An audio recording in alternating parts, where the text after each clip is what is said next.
Deputy Clare Daly to move the second reading motion.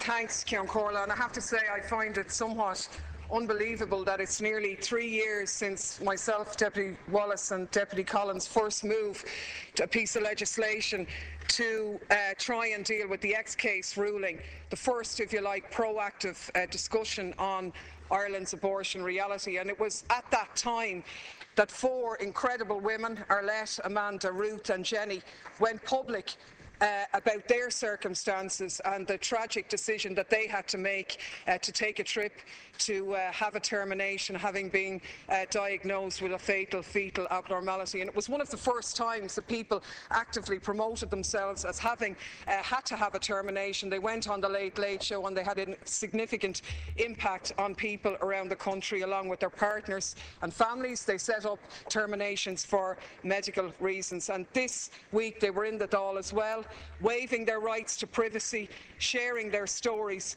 And I have to say, I think it's an absolute insult to them that the government would attempt to oppose this legislation. I genuinely find it indefensible, and I really would appeal to the government in the couple of days before this vote, if you're really listening to these people and hearing their pain and torture, the option of doing nothing, which is the alternative, is just not good enough. And I want to acknowledge the role of the individuals behind this campaign. I want to ask people to view the documentary by Luke McManus on YouTube, the powerful, heart-rending testimony of people involved in this situation, which should be compulsory viewing for anybody before the vote. And on behalf of all those wonderful people, I move this piece of legislation, and I'm doing so in the knowledge that it is the product of the input of legal minds like Jennifer Schwepp in the University of Limerick, Dr. Ruth Fletcher and Dr. Emer Spain, who gave of their time and input free, gratis, but just in the public interest and the common good. And for all of those people, I salute them. This bill is about the rare and tragic cases where parents receive the worst news possible during a pregnancy, and often well into that pregnancy, that the fetus that they were so looking forward to giving birth to has a condition which means it has no chance of being born alive. Obviously, the grief is unbearable. The first reaction is a hope that it wouldn't and couldn't possibly be true. Then the realisation that unfortunately it is, and the bottom clearly falling out of people's world at that time. Now, there's nothing we can do about that situation or to change that grief. There are no happy endings in this, but we can ensure that the ending is less sad, because grief and loss can be dealt with, but the anger of feeling you've been let down by your country, shunned and stigmatised is an entirely different matter. Because when people are presented with this diagnosis, they're given 2 options. You carry the pregnancy to full term, or you try and organise to leave the country to have the pregnancy terminated. Those who choose to continue the pregnancy are unaffected by this legislation and continue to do as they do now, carry that pregnancy to full term. But I would point out that those people get very little support in Ireland. They're in effect given the diagnosis and sent home to wait until their child dies. But this bill deals with the other people, the people who can't bear the prospect of carrying on with people congratulating them for their impending arrival, patting their bump and so on, the people who feel that the best, most humane option for them is to terminate that pregnancy. Now, I'm not going to repeat the stories and the testimony that we've all heard, but the mental and emotional scars that people endure are also added by the lack of medical help and support, issues highlighted by the masters of the maternity hospitals, who said that the present situation means they're deprived of full consultation with medical practitioners in Ireland, no post-mortem on the aborted fetus, no proper advice or counselling afterwards, and a total lack of follow-up and secrecy. This is barbaric, cruel, inhumane, degrading treatment, torture. And it's happening today. Somebody now is probably getting that heartbreaking diagnosis, and they'll get it next week and somebody else the week after. And I think, as Ruth from the TFMR campaign said, she said, I can't get over my own anger until it changes, because it's happening to people every week and it's just not fair. And I have to say, I am heartily sick of the nauseating hypocrisy that we have had to endure in this House. The shallow words of sympathy and tears from deputies here. 50 deputies are on this record of this House as saying that something needs to be done. Well, if people in here don't do it, who's going to do it? We are the legislators, and if the people who said that really believe it, then you've got to come in behind this bill.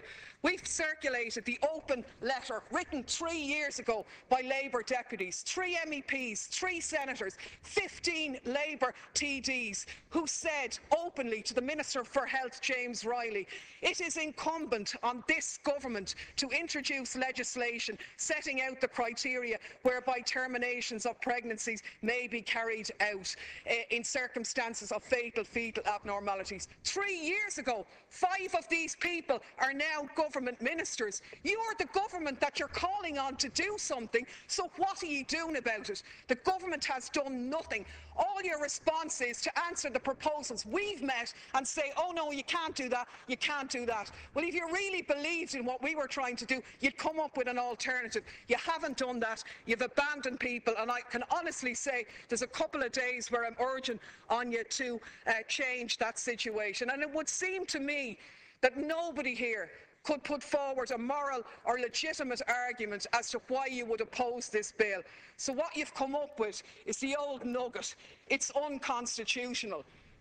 Cop-out, as far as I'm concerned. Let's remember, this is the same constitutional provision that she argued against us before Christmas in changing. So the reason the Constitution is blocking is not because of us, it's because of the actions of the government and others in blocking it. And in any case, you don't know whether it's constitutional or not. The only way a bill can be deemed unconstitutional is if it's tested by the High Court or the Supreme Court. All you have is an opinion of the Attorney General. Well, guess what? Attorney Generals have been wrong. It was the Attorney General who took the action against Miss X in the Supreme Court ruling in the X case, and Miss X won that, and the Supreme Court decided that that girl had a right to a termination in Ireland. Not only that, but of course we know that previous Attorney Generals have argued very strongly the opposite position of this Attorney General, where they've argued in the European Court of Human Rights in D versus Ireland, where the Irish case won,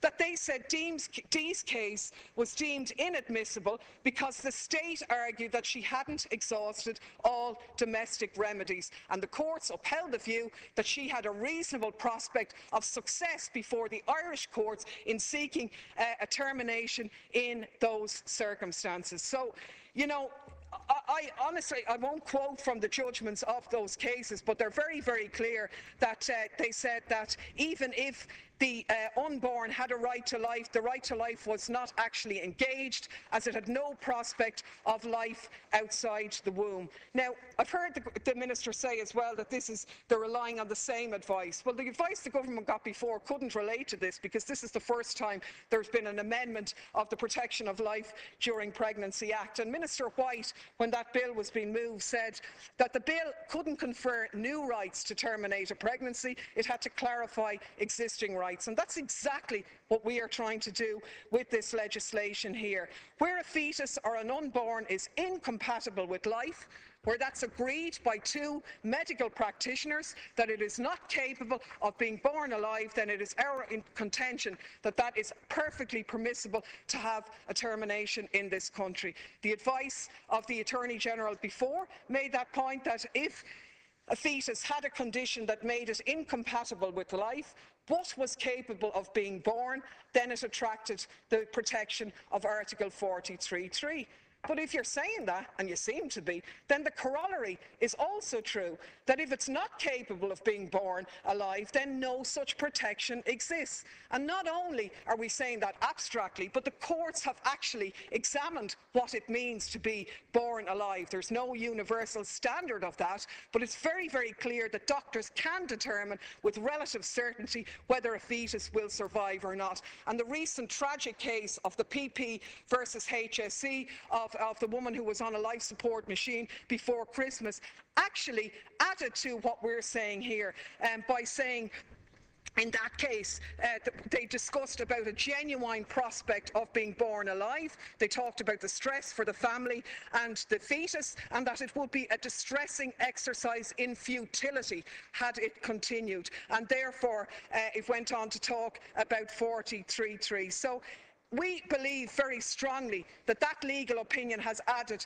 to the other points, and there is an overwhelming body of legal opinion that says now that actually it is compatible with our constitution to have this. But the only way we'll know that is if we have it tested and pass this act. The only other reason that's advanced to oppose this idea is the sort of urban myth that medicine can never be sure that a baby wouldn't survive. We've all heard the stories of these strapping lads who are marching around the country whose mothers were told that they were never going to survive. Now, I have to say, this is absolute nonsense and it's an insult. If they're strapping lads now, they were born years ago. Medicine has moved on dramatically since then. And this is an entirely different situation than a woman being told that there may be a difficulty with the fetus, to may expect a problem, to a scientific diagnosis given under modern medicine that some fetus has a fatal fetal abnormality.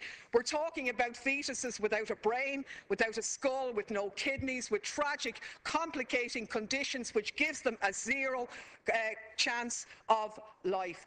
These myths about, that misdiagnosis and stuff do not apply to these circumstances. And I find it insulting, the idea that women, couples and doctors would just get a diagnosis maybe 2/3 through a pregnancy and kind of go, oh, that's shocking, so we'll head off and terminate the pregnancy. It's the most heartbreaking thing to happen to anybody.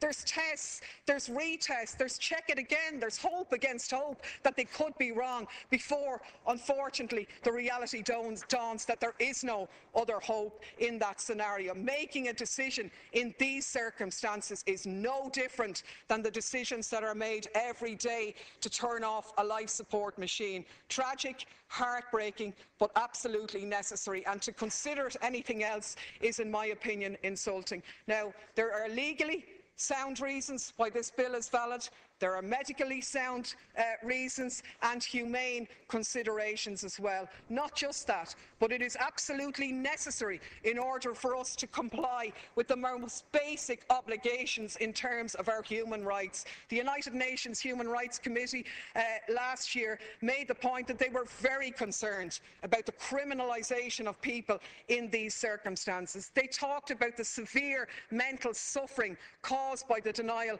of abortion services for women in cases of fatal fetal abnormalities, a breach of Articles 2, 3, 6, 7, 17, 19 and 26 of the Convention on Human Rights, and they told us to revise our legislation, including the Constitution, and that's what we are trying to do here today. It would bring us in line with Northern Ireland, where the Northern Ireland Justice Department last week had a ruling against them, where the Northern Ireland Human Rights Commission won the right to take a judicial review in the North, where the court said it wasn't good enough for the Minister for Justice to be just consulting on these issues. He had an obligation under human rights law to deal with this issue. We too have that obligation to deal with these issues. So, in conclusion, Minister, all of the boxes are ticked on this: medically, legally, human rights law, massive opinion polls time after time of Irish people telling you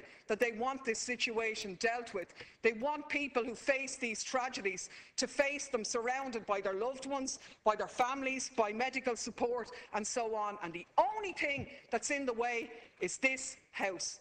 This House is blocking that. And the last point I would make on it, it's completely and utterly unacceptable that that would be the case. Anything we get opposing this will simply be excuses. And I just think that's an absolute betrayal of people in this tragic situation. As Amanda, one of the founders of Terminations for Medical Reasons, said, stop making excuses while women in this horrendous situation continue to contact us week after week, unsure of where to go or who to turn to, in shock at the extent to which they are abandoned and stigmatised in the wake of the Irish government's continuing excuse-making.